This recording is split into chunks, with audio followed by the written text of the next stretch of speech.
உங்கள் சத்யாவில் full Moon sale காலை 9 மணியிலிருந்து இரவு 12 மணி வரை மே 1 ஒரு நாள் மட்டும். நீதி வழங்கும் போது அண்ணன் தம்பி சொந்தம் பந்தம் பணக்கார ஏழை எதையுமே பார்க்க கூடாதுடா, நாயத்தை மட்டும் தான் சொல்லணும். அனைவருக்கும் வணக்கம். தமிழ்நாட்டை சார்ந்த மீனவரை தாக்கிய இலங்கை கடற்படை, தமிழக மீனவரை கைது செய்த இலங்கை கடற்படை, தமிழக மீனவருடைய வலையை அறுத்த இலங்கை கடற்படை, தமிழக மீனவருடைய படகை கைது செய்த இலங்கை கடற்படை, இப்படியான செய்திகளை நம்ம தொடர்ச்சியாக படிச்சிருக்கிறோம். இதுவரைக்கும் இலங்கை சிங்கள இனவரி கடற்படையான 880க்கும் மேற்பட்ட தமிழக மீனவர், குறிப்பாக நாகப்பட்டினம் தொடங்கி கன்னியாகுமரி வரைக்குமான மீனவர்கள், குறிப்பாக ராமேஸ்வரத்தை சேர்ந்த மீனவர்கள் அதிகமாக இலங்கை கடற்படையால் சுட்டு கொலை செய்யப்பட்டிருக்காங்க. அது எந்த ஆட்சி இருந்தாலும் கொலை செய்யப்பட்டிருக்காங்க. இன்னைக்கும் இலங்கை சிறையில் மீனவர்கள் வாடிக்கொண்டிருக்காங்க. பல்வேறு வழக்குகள் போடப்பட்டிருக்கு. 15 ஆண்டுகளுக்கு முன்பாக கூட செய்யப்பட்ட அபகரிக்கப்பட்ட படகுகள் இன்னைக்கு வரைக்கும் வடாமலே போயிருக்கு. அப்படித்தான் செய்தியில் கேள்விப்பட்டிருக்கோம். ஆனால் முதல் முறையாக இலங்கை மீனவரை சிறைபிடித்த தமிழக மீனவர்கள் அப்படிங்கிற செய்தி சமூக வலைதளங்களை தாண்டி இரு நாட்டு மக்களாலும் பேசக்கூடிய அளவுக்கு மாறி இருக்கிறது. இப்படித்தான் ஒரு தொப்புள் கொடி உறவை நீங்கள் அறுப்பீங்களா? இலங்கைக்கும் தமிழ்நாட்டுக்குமான உறவு என்பது ஒரு தொப்புள் கொடி உறவு. அங்கேயும் தமிழர் இருக்காங்க, இங்கேயும் தமிழர் இருக்காங்க. ரெண்டு பேருக்குமான ஆதரவு குரலை கொடுத்து கொண்டிருக்கிற இந்த சூழ்நிலையில, ரெண்டு பேருக்குமான ஆறுதலாக இருக்க வேண்டிய இந்த சூழ்நிலையில இலங்கை ராணுவம் தமிழக மீனவர்கள் அடிக்குது. அதுக்காக நீங்க ஒரு இலங்கை மீனவர்கள் நீங்கள் அடிக்கலாமா அப்படிங்கிற கேள்வியை இலங்கை தரப்பிலிருந்து, யாழ்ப்பாண தரப்பிலிருந்து, காங்கேசன் துறையிலிருந்து பல பேர் எழுப்பியிருக்காங்க. இங்க அவர் மீனவரே இல்லை, அவர் ஒரு கடல் கொள்ளையர். கடந்த 2 நாளைக்கு முன்னாடி நாகப்பட்டினம் மாவட்டம் செருதூர் அப்படிங்கிற பகுதியை சார்ந்த பாலசுப்ரமணியன், சக்தி மயில், அப்புறம் கன்னியாகுமரி சார்ந்த ஒருத்தர் உள்ளிட்ட 7 பேர் ஒரு ஃபைபர் போட்டில் மீன்பிடிப்பதற்காக போகிறாங்க. அப்படி போகும்போது அங்கே இலங்கையிலேருந்து வந்த இன்னொரு படகுலேருந்து வந்தவங்க இந்த படகையில் மோதி இந்த படகுல இருந்த வலை, அப்புறம் ஜிபிஎஸ் கருவி, அப்புறம் மீன்கள், இதை எல்லாத்தையும் பறிச்சுட்டு போக வந்தாங்க. அவங்க கடல் கொள்ளையர். அதில் 2 பேர் தப்பிச்சு போயிட்டாங்க. ஒருத்தரை நாங்கள் பிடிச்சு கொண்டு காவல்கிட்ட ஒப்படைச்சோம். அப்படி ஒப்படைக்கும் போது அங்கே நடந்த அந்த சண்டையில் இந்த 7 பேருக்குமே தாக்குதல் நிகழ்ந்துச்சு. 7 பேர் கையிலையும் வெட்டப்பட்டுச்சு. நாங்கள் திருப்பி தாக்கி கைகள்லையும் காலையும் கெட்டி நாங்கள் கொண்டு வந்தோம் அப்படின்னு இவங்க தரப்பு சொல்கிறாங்க. எல்லா தமிழ்நாட்டு தொலைக்காட்சிகளும் எல்லா செய்திகளும் இலங்கை சார்ந்த கடற்கொள்ளையனை பிடித்த தமிழக மீனவர்கள், இலங்கை சார்ந்த கடல் கொள்ளையன் தாக்கப்பட்டார், இலங்கை சார்ந்த கடல் கொள்ளையனை நாகப்பட்டினம் அரசு மருத்துவமனையில் சேர்த்தார்கள், இலங்கை சார்ந்த கடல் கொள்ளையனை பிடிச்சாங்க, இப்படி செய்தியை போட்டுச்சு. இலங்கை சார்ந்த கடல் கொள்ளையனா இருந்திருந்தா இலங்கையினுடைய மீன்வளத்துறை அமைச்சர் இவருக்கு ஆதரவாக இலங்கை காங்கேசன் துறை வளலை அப்படிங்கிற கிராமத்தை சார்ந்த அயந்தன் என்கிற மீனவரை கைது செஞ்சிட்டாங்க. மீனவரை தாக்கிட்டாங்க, மீனவரை அடிச்சிட்டாங்க, மீனவரை கைகாலை கட்டிட்டாங்கன்னு சொல்கிறாங்க. யாருமே இப்போ நம்ம ஊர்ல இருந்து சிங்கப்பூருக்கு ஒருத்தர் போகிறாரு. அவர் திருடுகிறார். ஒரு திருட்டில் ஏதோ ஒரு வழக்கில் திருடுகிறாரு, இல்லை ஏதோ ஒரு வழக்கில் மாட்டிக்கிறாரு. இங்கே இருக்கிற அமைச்சகம், இங்கே இருக்கிற அமைச்சர்கள், எம்எல்ஏக்கள் அவர் திருடிட்டாருன்னு தெரிஞ்சால் அவருக்கு சப்போர்ட் பண்ணி பேசுவாங்களா? தவறே செய்யாமல் மாட்டிக்கொண்டா, இப்போ நீங்கள் கூலி வேலைக்கு போன தென்னாப்பிரிக்காவில் எத்தனையோ பேர் கூலி வேலைக்கு போன திருநெல்வேலி சார்ந்தவர் மாட்டிக்கிட்டாங்க. அந்த அங்கே இருக்கக்கூடிய பயங்கரவாத அமைப்புகள் அவங்கள கைது பண்ணிட்டு போயிட்டாங்க. அதாவது அவங்கள பணைய கைதிகளாக தூக்கிட்டு போயிட்டாங்க. அப்போ இங்கே இருக்கக்கூடிய அமைச்சகத்தில் நம்ம பேசணும், அமைச்சர்கள் பேசுனாங்க, எம்எல்ஏக்கள் பேசுனாங்க, எதிர்கட்சி பேசுகிறாங்க. தவறே செய்யாத ஒருத்தனுக்கு தான் ஒரு கவர்மெண்ட் துணை நிற்கும்.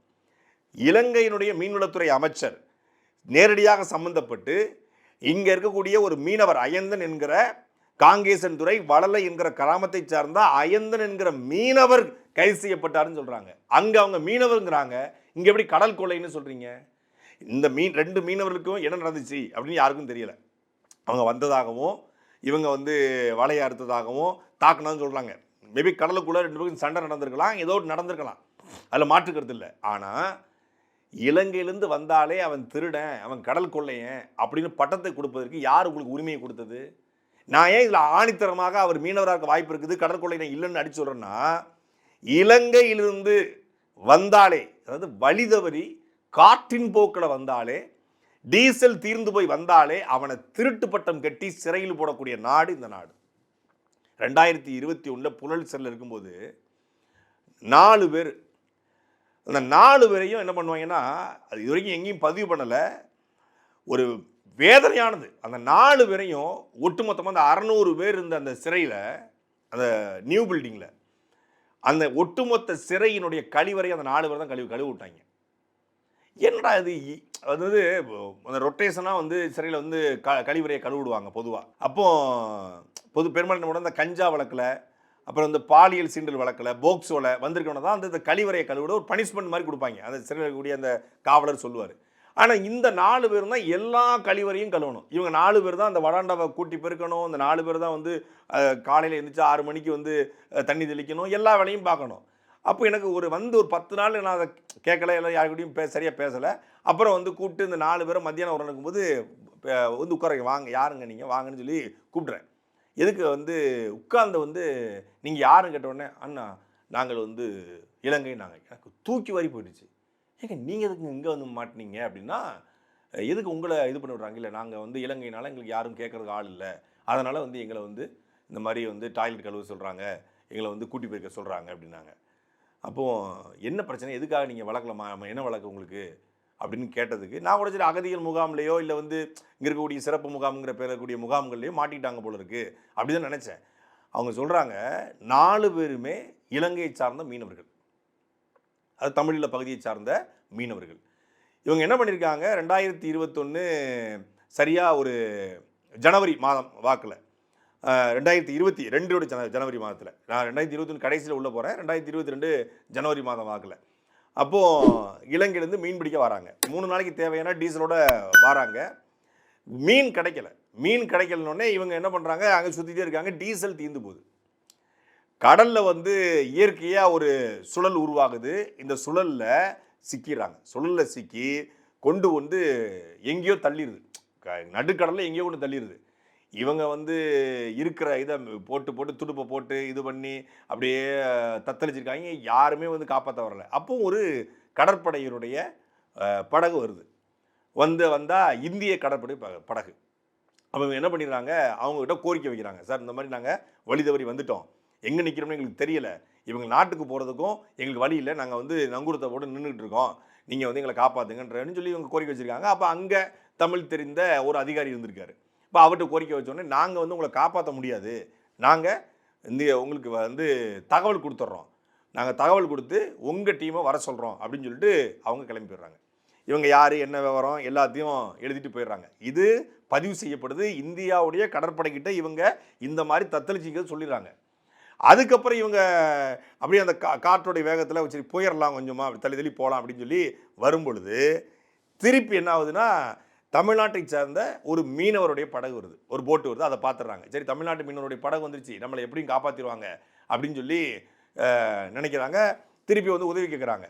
உதவி கேட்ட உடனே சரி பிரச்சனை இல்லை, நாங்கள் உங்களுக்கு சப்போர்ட் பண்ணுறோம் அப்படின்னு சொல்லி இந்த தமிழ்நாட்டை சேர்ந்த மீனவர்கள் இவங்களை கூட்டு வந்து நேராக கொண்டு வந்து எங்கே விட்டுருக்காங்கன்னா, சென்னையில் இருக்கக்கூடிய ஒரு ஸ்டேஷன், ஒரு போலீஸ் ஸ்டேஷனில் விட்டுருக்காங்க. சார் இந்த மாதிரி வந்திருக்காங்க, உங்களுக்கு ஹெல்ப் பண்ணுங்க அப்படின்னு. உள்ளே போனால் சரி நம்ம தமிழ்நாட்டுக்கு வந்துட்டோம், நம்ம தாயினுடைய இன்னொரு நாட்டுக்கு வந்துட்டோம்னு இவங்க அப்படி சொன்னது. அவங்க அதை சந்தோஷமாக சொன்னாங்க, எங்கள் தாயோட இன்னொரு நாட்டுக்கு வந்துட்டோம், நாங்கள் எப்படி காப்பாற்றப்படுவோம் அப்படின்னு. நாங்கள் ஸ்டேஷனில் பெஞ்சில் அப்படி 4 பேர் உட்காந்துருக்காங்க. வந்த உடனே ஒரு இன்ஸ்பெக்டர் இருக்காரு, யாரா அவனுங்க அப்படின்னு இருக்காரு. இந்த பெரிய புளுத்தி மாதிரி மேலே உட்கார வச்சுருக்கீங்க, உட்கார வைக்கல அப்படின்னு இருக்காரு. அந்த நொடியே நாங்கள் செத்துட்டோன்னா, எங்கள் ஊரில் வந்து சாதாரணமெல்லாம் கெட்ட வார்த்தை வந்து போட்டு யாரையும் எங்களை திட்ட மாட்டாங்க, எடுத்த உடனே கெட்ட வார்த்தை போட்டு அது ஒரு ஆபாச வார்த்தையை சொல்லி இந்த மாதிரி எங்களை வந்து உட்கார சொல்லுங்கள், உட்கார கீழே உட்காரா அப்படின்னு உடனே எங்களுக்கு ஒரு மாதிரி ஆயிடுச்சு. நாங்கள் எந்த தப்புமே பண்ணலை. வந்தோடனே உங்கள் பாஸ்போர்ட்டை கொடுத்துருக்காங்க. அங்கேருந்து மீன் பிடிக்க வர்றவன் பாஸ்போர்ட்டு விசா எல்லாத்தையும் எடுத்துகிட்டு வருவான். சார் பாஸ்போர்ட்லாம் இல்லை. என்னடா திருட்டுத்தனமாக ஓடி வந்துட்டீங்களா, அங்கே என்ன கொலை பண்ணிட்டு வந்தீங்களா, கொள்ளடிச்சு வந்தீங்களா, என்ன பண்ணிட்டு வந்தீங்க அப்படின்னு கேட்டிருக்காங்க. சார் எதுவும் பண்ணல, நாங்கள் மீன் பிடிக்க வந்தோம். உங்களை பார்த்தா மீன் பிடிக்கிற மாதிரி தெரியுதா, நீங்களா மீன் பிடிக்க வந்தீங்களா, மீன் பிடிக்க வந்தால் இங்கே இப்படி எல்லை தாண்டி வருவீங்களா, கடல் தாண்டி வருவீங்களா, இங்கே வந்தீங்க மீன் பிடிக்க வந்தா, சென்னையில் வந்து மீன் பிடிக்க வந்தீங்களா நீங்கள் அப்படின்னு கேட்டு அவங்கள அவமானப்படுத்தி அவங்க, சார் நாங்கள் நாட்டுக்கு போகிறோம், நாட்டுக்கெலாம் போகலாம் அப்படின்னு 4 பேர் மேலேயும் பாஸ்போர்ட் இல்லை அப்படின்னு சொல்லி இந்தியாவுக்குள்ளே சட்டவிரோத குடியேற்றம் அதுக்காக வந்தாங்கன்னு சொல்லி 4 பேரையுமே நீ வழக்க போட்டு 4 பேரையும் உள்ளே போட்டாங்க. உள்ள போட்டு கிட்டத்தட்ட 170 நாட்கள் அந்த 4 பேரும் உள்ள இருந்து 160வது நாள் தான் அவங்களுக்கு எப்படி பெட்டிஷன் எழுதணும்னு சொல்லி என்னுடைய வழக்கறிஞர்கிட்ட கேட்டு அதுக்கப்புறம் வந்து வழக்கறிஞர் ஒரு தகவலை சொல்லி அவங்களுக்கு எப்படி பெட்டிஷன் எழுதுன்னு சொல்லி இலங்கையினுடைய எம்பசிக்கும் சென்னையினுடைய இலங்கை எம்பசிக்கும் பெட்டிஷன் எழுதி அப்புறம் பெட்டிஷன் அனுப்பிச்சு 170 நாள் அந்த பெட்டிஷன் மூலம் 10வது நாள் அப்புறம் அவங்கள வந்து கூட்டு போனாங்க. அந்த 160 நாட்களும் அதாவது அவங்க வந்து ஒரு 10-20 நாள் கழிச்சா நான் சந்திச்சிருப்பேன். அந்த 10-20 நாட்களுமே இந்த சிறையில் அவங்கள வந்து அவங்க யாரும் கேட்க நாதியத்தவன் அவன் வெளிநாட்டுக்காரன் அப்படிங்கிற மாதிரி தான் இங்கே இருக்கக்கூடிய வட இந்தியம் கூட அவங்கள வந்து அடிமைப்படுத்தி இப்போ குப்பையை கூட்டு டாய்லெட்டை கழுவு அப்படின்னு அவ்வளோ மோசப்படுத்தினான். அந்த அளவுக்கு வந்து ஒரு கடல் தாண்டி வந்தவர்களை குற்றவாளியாக மாற்றி அந்த குற்றவாளியை கொண்டு வந்து சிறையில் போட்டு 170 நாட்கள் வதைச்ச நான் பார்த்தது 4 பேர், அதுபோல் 4000 பேர் மேலே இங்கே வந்து போயிருப்பாங்க. இங்கே எப்படி இந்திய கடற்படையால் வந்து இங்கே இருக்கக்கூடிய மீனவர்கள் வந்து இலங்கை கடற்படையால் சுட்டு கொல்லப்படுறாங்களோ இலங்கை கடற்படையை கைது செய்யப்படுறாங்களோ அதுக்கு சற்றும் குறைவில்லாது அங்கே இருக்கக்கூடிய மீனவர்களையும் இங்கே இருக்கக்கூடிய தமிழ்நாடு காவல்துறையாக இருக்கட்டும், பக்கத்தில் ஆந்திராவோ கேரளாவோ எங்கேனாலும் தமிழ்நாட்டில் இருந்தாலும் நமக்கு தமிழ் தெரிஞ்சுது, அவங்களுக்கு ஒரு பெட்டிஷன் எழுத முடிஞ்சுது, அவங்க போயிட்டாங்க. ஆந்திராவில் கர்நாடகாவில் கேரளாவில் மாட்டிக்கிட்டா என்ன ஆகும்? அப்போ மீனவன் எல்லை தாண்டி வந்தாலும் கூட இல்லை அவன் வந்து பெட்ரோல் இல்லாமல் டீசல் இல்லாமல் வந்து தீர்ந்து போய் வந்தாலும் கூட அவனை திருடனாக அவனை பயங்கரவாதியாக பார்க்கிற மனநிலை தான் பொதுவாக இருக்குது. அப்படி அரசாங்கமே பார்க்கும்போது மீனவர்கள் பார்த்துருக்க வாய்ப்பு இல்லையா? அவங்க பார்த்துட்டாங்க, தவறுதலாக இதுக்குள்ளே 2 வருஷத்துக்கு சண்டை நடந்துச்சு. தமிழ்நாட்டு மீனவர்களுக்கும் இலங்கையில் கூடிய மீனவர்களுக்கும் இது வரைக்கும் நேரடியான எந்த சண்டையும் நடந்ததே கிடையாது. உண்மையிலே இருவரும் பரஸ்பரத்தோட நட்போடு தான் இருக்காங்க. சொல்லப்போனால் அவங்க அங்கே மீன் பிடிக்கிறாங்க, இவங்க இங்கே மீன் பிடிக்கிறாங்க. 2 பேருக்கும் ஒரே தொழில் ரீதியாக பார்த்தா அவங்களாம் கொலிக்ஸு. நியாயம் எப்படி பார்த்தா நீங்கள் தமிழ்நாட்டு மீனவர்கள் உலகம் முழுமைக்கும் போய் மீன்பிடி தொழிலில் ஈடுபடுறாங்க, வேலைக்கும் போகிறாங்க, முதலாளியாகவும் இருக்காங்க. இங்கே கிட்டத்தட்ட 60 விழுக்காடு வட இந்தியம் உள்ளவன்ட்டான் மீன்பிடி தொழிலில். அந்த வட இந்தியனை நேசிக்கிற நீங்கள் இங்கிருந்து நீங்கள் வெளிநாடு போகும்போது அங்கே இருக்கக்கூடிய மீனவர்களோடு இணைந்து மீன்பிடி தொழிலை நடத்துகிற நீங்கள் ஒரு சக மீனவனை அடிப்பது நியாயமாக இருக்குமா? இலங்கை கடற்படை நமக்கு என்ன பண்ணுதோ அதை நாம் இன்னொருத்தருக்கு பண்ணலாமா? இலங்கை கடற்படை பண்ணுது, ஆனால் இலங்கை மீனவர்கள் பண்ணலையே. அங்கே இருக்கக்கூடிய தமிழர்கள் யாரையும் அடிக்கலையே. அங்கே இருக்கக்கூடிய தமிழர்கள் வந்து அவங்க நியாயமான முறையில் அவங்க மீன் பிடிக்கிறாங்க. நீங்களும் நியாயமான முறையில் மீன் பிடிங்க. நமக்கான உரிமையை இலங்கையிலிருந்து போராடி பெற வேண்டியது நம்முடைய உரிமை, நம்ம கடமை. அது கச்சத்தீவை மீட்டெடுப்பது, இலங்கை கடற்படையிலிருந்து நம் மீனவர்களை பாதுகாப்பது, இலங்கை கடற்படையிலிருந்து நம்முடைய படகுகளை பாதுகாப்பது, நமக்கான மீன்பிடி உரிமையை சரியாக நிலைநாட்டுவது நம்ம உரிமை. அந்த உரிமை போடுறதுனா அவங்களுக்கும் மீன்பிடி உரிமை இருக்குது. காற்றுல அசைஞ்சு நாம எல்லை தாண்டி போவது போல அவங்களும் வர வாய்ப்பு இருக்குல்ல. கடலுக்குள்ள முன்ன பின்ன ஆகலாம், எல்லை பிரச்சனை. ஆனால் அதுக்காக ஒருத்தனை அடித்து கையை காலை கட்டி போட்டு 14 தமிழனை நிப்பாட்டி தண்ணியை ஊற்றும் போது நமக்கு எவ்வளோ வலிச்சதோ அப்படித்தானே இந்த அயந்தன் என்கிற தமிழனை கட்டி போட்டு நீங்கள் படங்களை நிப்பாட்டும் போது ஒட்டுமொத்தமான ஈழத்தமிழருக்கும் வலிக்கும். அந்த ஈழத்தமிழருக்கு ஆதரவாக நாம் நிற்கிறோம், நமக்கு ஆதரவாக அவங்க நிற்கிறாங்க.